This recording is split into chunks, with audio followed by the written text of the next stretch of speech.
Yeah, so that's really interesting of like how much it takes to go from like, we had a pretty specific idea of like these characters have lived in China for a while and they're a little bit jaded, and then this thing happens that jars them out of their comfort zone, and then while they're picking up the pieces we meet these friends who do this, to go from that to like, okay, in this scene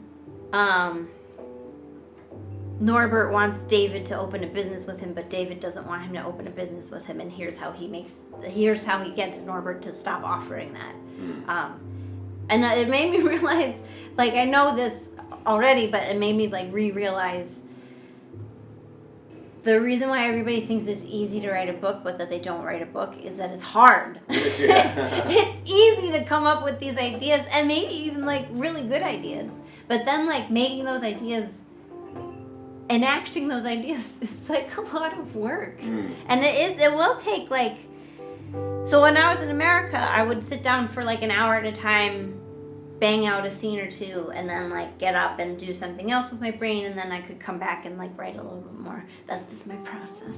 But I did remember I wrote a scene that even as I was writing it I was like, I know I want the goal to end up over here, but it's really taking me over here. And I even called Peter after that. I was like, I think I wrote something, but I think it's not right.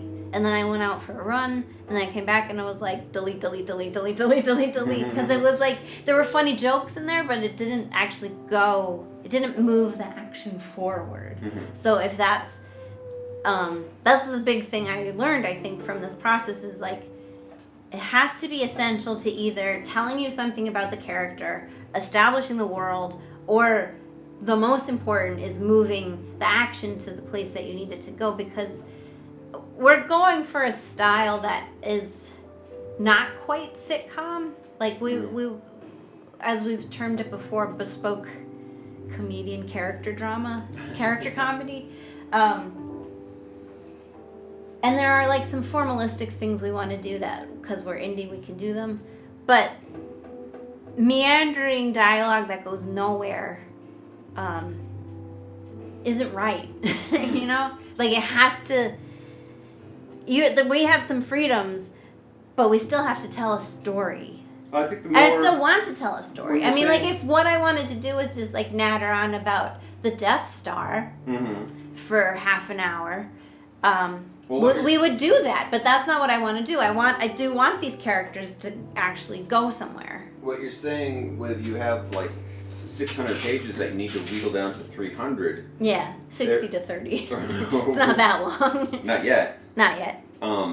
That there is so much information. I feel like that's one of the big reasons for moving here to find a more interesting story to us is that we would be doing the same thing back home. We'd be telling stories about like going down to Union Square and seeing the new Spider-Man movie. I have a manuscript about a novel about a girl who worked in the newspaper industry and was dissatisfied with her life. Yeah, and lived in Brooklyn. And I'm not a writer, and I probably have 3 or 4 of those laying around. Yeah. So You just get issued those when you move in.